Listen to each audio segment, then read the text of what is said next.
The rainy New York evening looked like a black shop window covered with silver drops. On the top floor of the glass tower stood Michael Raine, one of the richest men in the country, the founder of an international innovation fund, a symbol of the American dream for thousands of entrepreneurs. His Brioni suit fit perfectly, but his fingers trembled as he held a glass of wine. On the screen in his office, in the breaking news section, bright letters flashed: "Billionaire Michael Raine under investigation for financial fraud." He reread the headline once, twice. Then he opened the article. It was all there: copies of internal correspondence, signatures, bank statements, supposedly his own words taken out of context. And most importantly, a photo, he and his younger brother Oliver on a golf course, hugging and laughing. The caption read, "Accomplices in multi-billion-dollar money laundering scheme." "Impossible," he whispered. The phone rang with a sharp sound. Mike, the lawyer's voice, dry and cold, at the FBI office. "A search. You have 15 minutes to get there or they'll come to you." Michael glanced down the street. The cars glowed like fish in the dark. He had never been afraid of crowds, the courts, or the media. But now, it was different. Who did it? Why now? The office door opened without a knock. Oliver, pale, with a half-empty glass of whiskey, stood in the shadows. "Mike," he began, but the words trailed off. "Did you know this was going to happen?" Michael gave him a look that would have made even the coldest investor flinch. I just signed some papers. The lawyers said it was necessary." At that moment, a dull thud sounded in the hallway, followed by footsteps. Black jackets with the letters FBI filled the space, as if a shadow had swallowed the light. "Michael Raine, you are under arrest on suspicion of financial fraud," the agent said monotonously. He felt the cold metal handcuffs squeeze his wrists. Michael's gaze met his brother's. And in Oliver's eyes he saw not fear, not shame, but something worse: relief. Everything I had spent 20 years building would collapse in 15 minutes. And he knew.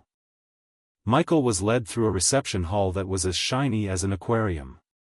Camera flashes hit his face, reporters shouted his name. And in his head was one thing: this is the beginning of the end. But whose? Mine or theirs? The holding cell smelled of metal, old paint, and human fatigue.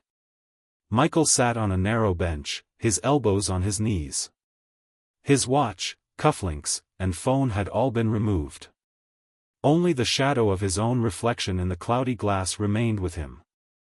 The next day, his lawyer arrived, Elizabeth Grant, a woman he hired only for the biggest corporate battles.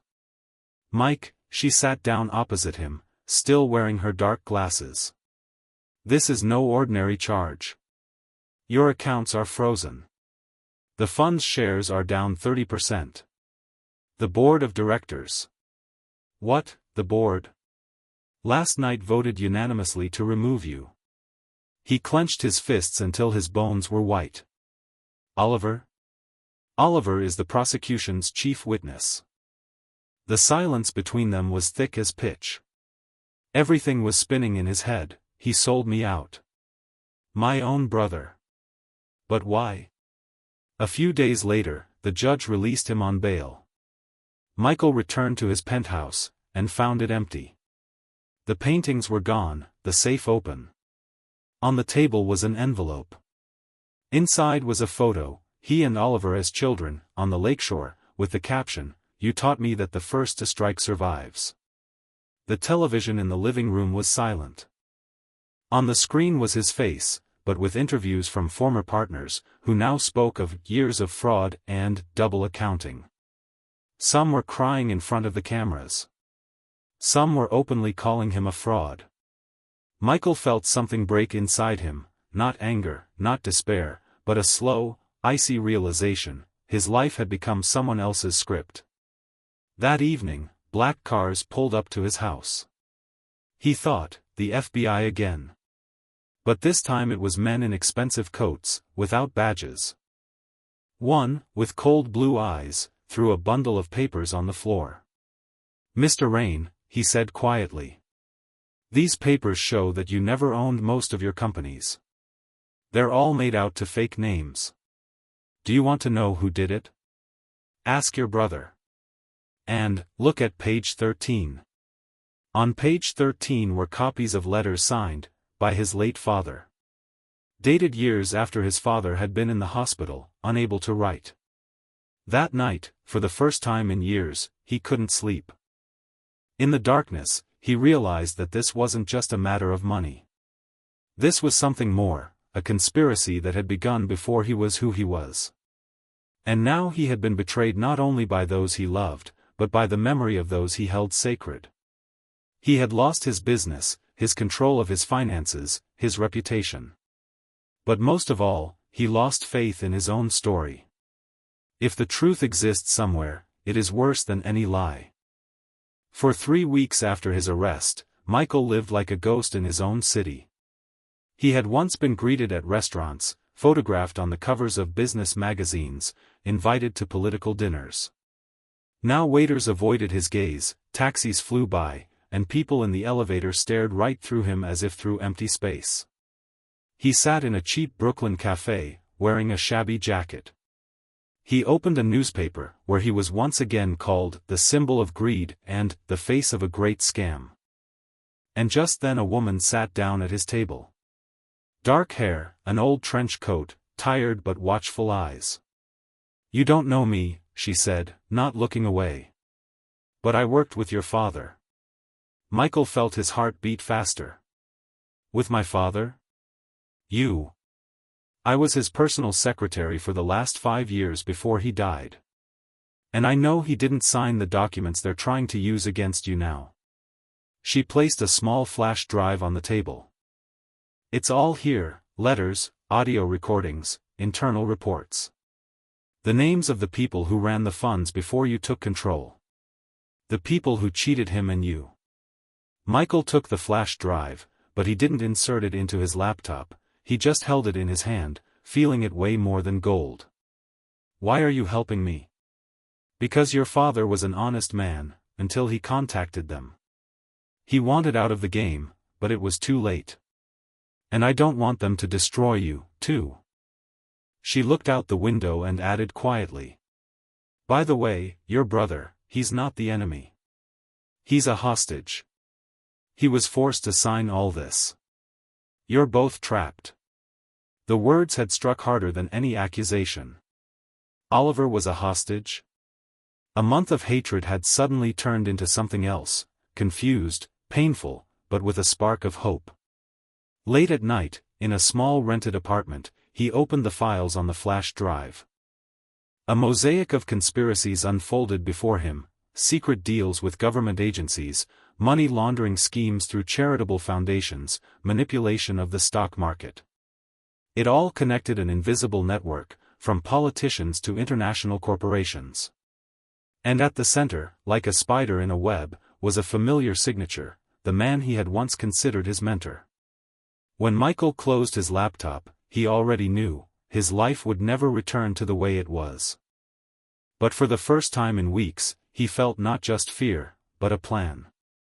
"They want me gone. But if I go, I will go with their secrets. And the world will see it." The night before the operation had been quiet, but the silence was not restful, it weighed down like a heavy blanket. Michael sat at his desk, a flash drive spread out before him, printouts, lists of names. His fingers slid over the pages as if it were the last time he was touching something alive. He knew the plan was suicide. But now he didn't care. He no longer cared about corporate chairs or stock indexes. All that remained was the opportunity to tell the world, "Look, it's true. And it's worth your peace of mind." The phone rang at 2:17 a.m. "Mike," Oliver's voice was low, hoarse, as if he were speaking from a dark room. "I know what you found. You don't understand what we've gotten ourselves into. They're not people, they're a system. If you go against them, they'll erase everything, even your name." "Oliver," Michael looked out the window at the city at night, where every light seemed like a camera lens. If we keep quiet, they'll erase much more than our names. The next day he entered the hall of the Waldorf Astoria, where the annual summit of international investors was being held. Everyone knew he had fallen. Which was why everyone was watching when he took the stage. "I'm accused of fraud," he began without greeting. "And I could have kept quiet. I could have gone to a country where there was no extradition. But instead, I've decided to show you documents that will tell you about the fraud committed by those you call the pillars of the economy." He connected his laptop to the projector. Transfer schemes, forged signatures, audio recordings of conversations appeared on the screen. Name after name, face after face. Among them were politicians, judges, top managers of corporations. The room was silent for a moment, then a roar that grew like a storm. Someone picked up a phone and started filming. Others came out, pale as ghosts. And then Michael saw figures in dark suits in the back row. One of them raised his hand to his ear, and he realized he had a minute left. "You can take my money," he said into the microphone, "but you can't take my truth. And you can't take what you all just saw." He pressed send all. The files went public. A few seconds later he was led out of the room. But this time there was no fear in Michael's eyes. When the van door closed, the world became narrow and metallic. Michael sat with his wrists in handcuffs, but his thoughts were free. He knew that he no longer controlled where he was being taken, but he controlled what had already gone out into the world.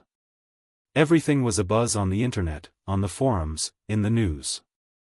Some were shouting about the hero whistleblower, others about the swindler who wants to destroy the economy. His name was at the top of the search results again. But now it was next to the word truth.